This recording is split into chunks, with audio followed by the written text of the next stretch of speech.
बड़ी खबर की, जहां अवैध खनन के खिलाफ एक बड़ा एक्शन हुआ है। खनिज के अवैध खनन और परिवहन को लेकर लगातार प्रशासन भी एक्शन मोड में नजर आता हुआ।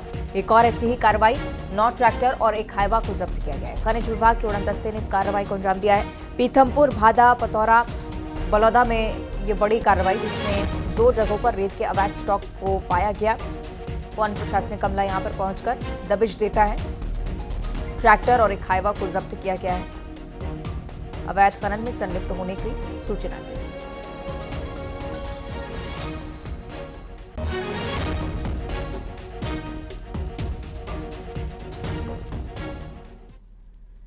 और अब बात करेंगे गरियाबंद जिले की, जहां 3 शिकारियों को गिरफ्तार किया गया है। सांभर का शिकार करते हुए पकड़े गए हैं। शिकारियों से बंदूकें भी बरामद हो चुकी हैं। जानवरों के दांत और सींग भी बरामद किए गए हैं।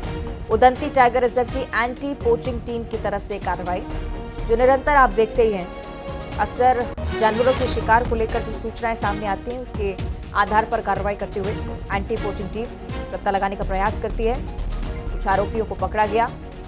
तस्वीरें जिनकी हम आपको दिखा रहे हैं, बंदूकें मिली हैं, जानवरों के दांत और सींग बरामद किए।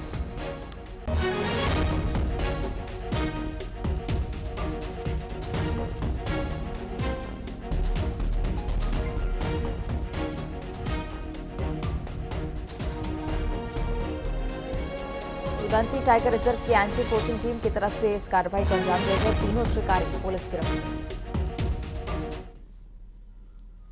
और अगली बड़ी खबर बिलासपुर से, जहां युवक ने 65 लाख रुपए की ठगी को अंजाम दिया है। एजेंसी देने के नाम पर 65 लाख की ठगी हुई। विज्ञापन देखकर युवक ने कंपनी से संपर्क किया था। तारबाहर पुलिस ने मामला दर्ज किया। इसके बाद कार्रवाई में लगातार जुटी हुई। एजेंसी देने के नाम पर विज्ञापन निकाला, 65 लाख रुपए ऐंठ लिए। व्यक्ति से ठगी का एक और बड़ा मामला। साइबर क्राइम की जो टीम है वो भी लगातार प्रयासरत कि इस व्यक्ति की धरपकड़ हो सके। और अंबिकापुर से अगली बड़ी जानकारी, जहां पिकअप चालक से लूटपाट हुई है। पिकअप लूटकर बदमाश फरार हो गए। बदमाशों ने 12,000 नकद और मोबाइल भी छीन लिया है। नेशनल हाईवे 43 पर हुई वारदात, जिसमें ये स्पष्ट हुआ है कि सामान छोड़कर अंबिकापुर ये चालक वापस लौट रहा था और उसी दौरान ये बड़ी वारदात उसके साथ। सामान छोड़कर वापस लौट रहा था ये व्यक्ति। उसके बाद बदमाश इसके हवाले से तमाम जो चीजें हैं उसे लूटकर फरार हो जाते हैं। पिंडरा का जिक्र अब करेंगे, जहां 18 शिक्षकों के खिलाफ कार्रवाई हुई। स्कूल से नदारत मिले थे तमाम शिक्षक और उसके बाद फौरन जानकारी मिली 18 शिक्षकों का एक दिन का वेतन काटा गया है। स्कूल बंद कर विदाई में शामिल हुए थे। जिला शिक्षा अधिकारी ने फौरन संज्ञान लिया इस पूरे मामले को लेकर। गंभीरता नहीं बरतने पर और लापरवाही बरतने पर 18 शिक्षकों के खिलाफ कार्रवाई गाज गिरी है। स्कूल से गायब थे। शिक्षा पर सीधा असर अलग अलग अंचलों में पड़ता है इससे, और इसलिए नजीर पेश करते हुए ये कार्रवाई। और अब जानकारी आपको दे कोरोना के मामलों को लेकर। छत्तीसगढ़ में लगातार बढ़ते हुए केसेस। 24 घंटे में कोरोना के 15 नए मरीजों की पुष्टि हुई है। 4,206 सैंपल्स की जांच। दुर्ग में 5, बीजापुर में 3 मरीज मिले हैं। रायपुर, रायगढ़ से भी 2 नए केसेस। बलौदा, बाजार और बस्तर, सुकमा, ये तमाम ऐसे जिले जहां से भी क्या एक मरीज की पुष्टि हुई है। तो अलग अलग जिले जहां से लगातार मरीजों की संख्या बढ़ती हुई, एक्टिव केसेस की संख्या भी लगातार बढ़ती हुई। 15 नए मामले। सावधानी बरतने की अपील लगातार स्वास्थ्य अमला कर रहा है।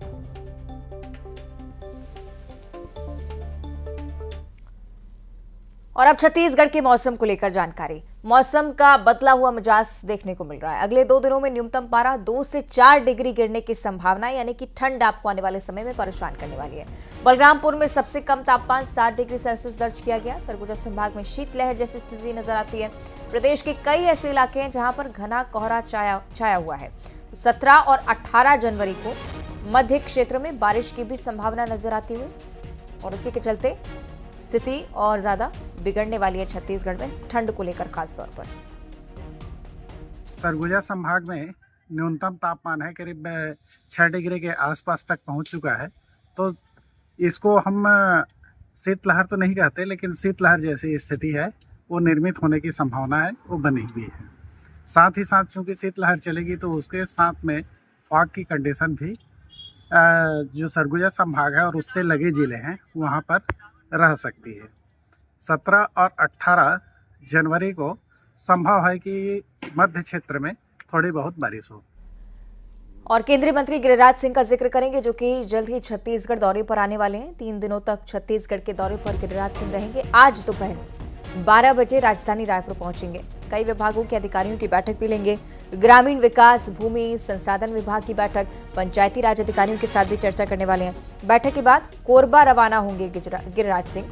हो सकता है कि विभागीय कार्यों की समीक्षा करना भी एक बड़ा मकसद हो उनके दौरे के पीछे। और चूंकि छत्तीसगढ़ में पहुंचे हैं तो अलग अलग विभागों को लेकर कुछ ना कुछ अच्छी खबर भी जरूर देकर वापस लौटे। तो 3 दिवसीय दौरा छत्तीसगढ़ में गिरिराज सिंह का।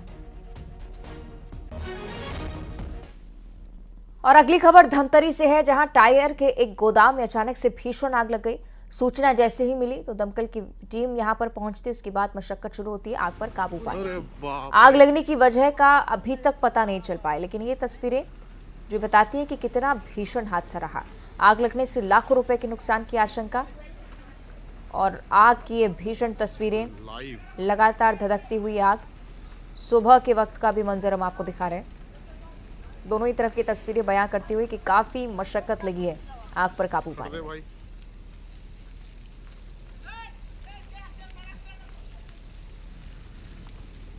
यहाँ पर सबसे पहले फैक्ट्री के कर्मचारी से जानेंगे कि आखिर यहाँ पर आप बताइए क्या कौन सी जगह है, क्या यहाँ पर काम होता है।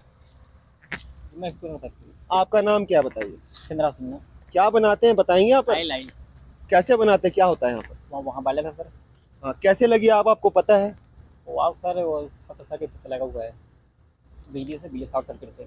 शॉर्ट सर्किट से आग लगी। ओके, कितने बजे घटना शुरू हुई? ये सर रात मतलब 2 बजे। अच्छा, तो आप लोग आग लगी तो कैसे किया आप लोग? यहाँ पर कोई फायर आग बुझाने का कोई आपका खुद का इंतजाम है यहाँ पर? सर यहाँ पर तो वो काम किया कि नहीं किया? नहीं किया सर। आप ये बताइए, इस आग से किसी को आदमी को नुकसान हुआ है क्या? नहीं। कोई झुलसा है हॉस्पिटल में बताया जा रहा है। ये बचाने की कोशिश भी की जा रही कि कहीं ऐसी सूचना की कोई व्यक्ति है जो घायल हुआ है आग से, आयल उसके ऊपर जो छिटक गया है उसके ऊपर आग लगी। दूसरी चीज़ ये बता दूं, इधर ये टैंकर देखिए, इनमें काफ़ी ज्वलनशील आयल भरा हुआ है। अगर आग यहाँ तक पहुँचती तो ये घटना बहुत बड़ी हो सकती थी। फायर फाइटर जो मौके पर पहुँचे, जिन्होंने काफ़ी मेहनत से आग की, उनसे पहले बात करते हैं कि आखिर क्या हुआ था रात में, क्या सूचना मिली आपको? आपने सूचना मिली कि कसावाही के टायर रिसाइकल में आग लगी हुई है। तो सूचना मिलते ही हम आए और आके देखते तो आग जो थी वो बहुत भयानक थी। तो अपनी 2 गाड़ी धमतरी से आई थी, 1 गाड़ी बालोद से आई थी, और रात भर काम चलने के बाद अभी ये स्थिति है कि इतने हम लोग कंट्रोल कर पाए हैं। अभी भी बहुत आग है, अभी भी हमको बहुत मशक्कत करनी पड़ेगी आग बुझाने के लिए। आउटर इलाका है, इस कारण आसपास जो बस्ती है वहाँ तक ये आग नहीं पहुँच पाई। हम आपको इस मामले पर लगातार अपडेट करते रहेंगे, रिपोर्ट करते रहेंगे। अभिषेक पांडे, न्यूज़ 18 धमतरी।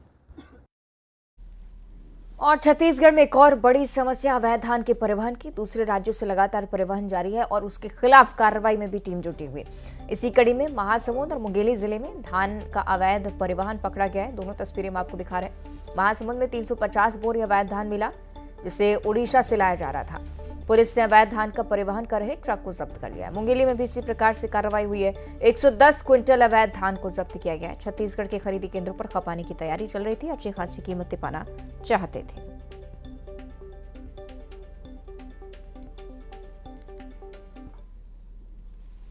और अंबिकापुर मेडिकल कॉलेज को एक बड़ी कामयाबी मिली है। इस मेडिकल कॉलेज को ड्रोन टेक्नोलॉजी ट्रायल के लिए चयनित किया गया है। दरअसल केंद्र सरकार स्वास्थ्य सुविधाएं, खेती, यातायात जैसी व्यवस्थाओं को दुरुस्त करने के लिए ड्रोन टेक्नोलॉजी को बढ़ावा देने पर जोर दे रही है। और इसी कड़ी में देश के 650 मेडिकल कॉलेजों में से 25 मेडिकल कॉलेज को आपात स्थिति में ड्रोन के इस्तेमाल के लिए मंजूरी मिली। इन्हीं 25 मेडिकल कॉलेजेस में से एक है अंबिकापुर मेडिकल कॉलेज, जो छत्तीसगढ़ का इकलौता कॉलेज है जहां ड्रोन टेक्नोलॉजी के ट्रायल की मंजूरी है। अब इस ड्रोन को चलाने के लिए विशेषकर महिलाओं का चुनाव किया जा रहा है। ड्रोन दीदी उड़ाएंगी और प्रशिक्षण के लिए ड्रोन दीदियों को दिल्ली भी भेजा जाएगा। चिकित्सा सेवा को बेहतर बनाना इसके पीछे बड़ा मकसद है। तो उसके ड्रोन सिस्टम के लिए हम लोग सिलेक्ट हुआ है उस सिस्टम से हम लोग जो लैब की जो जांचें हैं, सैम्पलिंग का है, लैब का है, ड्रग्स का है, डायग्नोस्टिक की जो सैम्पलिंग है, वो भेजने के लिए टर्सी हेल्थ केयर में भेजने के लिए हम लोग को सिलेक्ट हुआ है। इसके लिए हम लोगों को जो है वहाँ से गाइडलाइन के अनुसार जो सेल्फ हेल्प ग्रुप में 2 लोगों को ट्रेनिंग देना पड़ेगा। वो दिल्ली के लिए 5 दिवसीय ट्रेनिंग होगी, वहाँ कंडक्ट होने के बाद फिर यहाँ चालू काम होगा। ड्रोन अभी वर्तमान समय में उसके माध्यम से विभिन्न कार्यक्रम जैसे छिड़काव हैं या कीटनाशक हैं या दूसरे अन्य उसके वैज्ञानिक उपयोग किए जा रहे हैं। उसी कड़ी में आगे बढ़ते हुए भारत सरकार ने आपदा विपदा की स्थिति में, यातायात अवरुद्ध होने की स्थिति में सैंपल या मरीजों की जांच संबंधी कार्य प्रभावित ना हो, उसकी तैयारी के स्वरूप में ड्रोन टेक्नोलॉजी का उपयोग हेल्थ केयर सिस्टम में या चिकित्सा सेवा प्रदान में करने का निर्णय लिया है। इसके अंतर्गत आज वर्तमान में संचालित देश भर में जो 650 मेडिकल कॉलेज हैं, सारे एम्स और राज्य मेडिकल कॉलेज मिलाकर, उसमें से 25 कॉलेज का चयन इस विधा हेतु, इस प्रयोग हेतु, पायलट प्रोजेक्ट हेतु किया है। और मुझे गर्व है यह आपके साथ शेयर करते हुए, बताते हुए कि इन 25 मेडिकल कॉलेज में प्रदेश का जो एक राज्य में हमारा भी एक नाम है।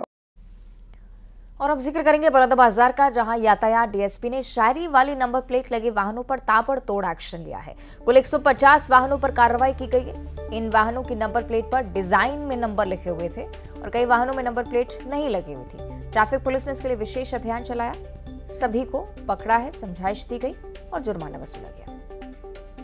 हम लोगों ने पहले भी अभियान चलाया है जिसमें वाहनों में, चाहे 2 व्हीलर हो 4 व्हीलर हो, उसमें नंबर प्लेट लिखना अनिवार्य है। मोटर व्हीकल एक्ट के तहत जो लोग नहीं लिखे रहते थे या जो मापदंड है उसके हिसाब से नहीं लिखे रहते थे, उनके खिलाफ पहले भी कार्रवाई किया गया है। विशेष अभियान भी चलाए गए हैं, चूँकि पुनः आपके द्वारा इस चीज़ को संज्ञान में लाया गया है। इसके संबंध में ट्रैफिक के माध्यम से और सभी धाराओं के माध्यम से ऐसे वाहनों के ऊपर कार्रवाई की जाएगी और नंबर प्लेट।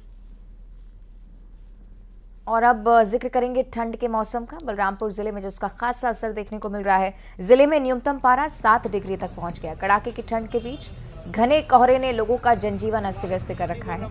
ठंड से बचने के लिए लोग अलाव का सहारा ले रहे हैं। मौसम विभाग ने आने वाले दिनों में ठंड और बढ़ने की आशंका जाहिर की है।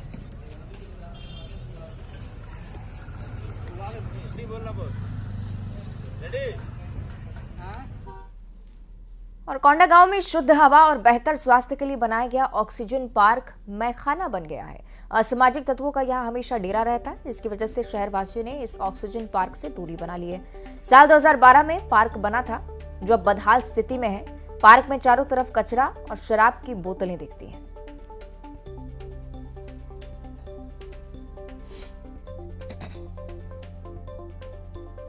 तो पार्क की बदहाल तस्वीरें आपकी टीवी स्क्रीन पर, जिसके चलते रहवासी लगातार परेशान।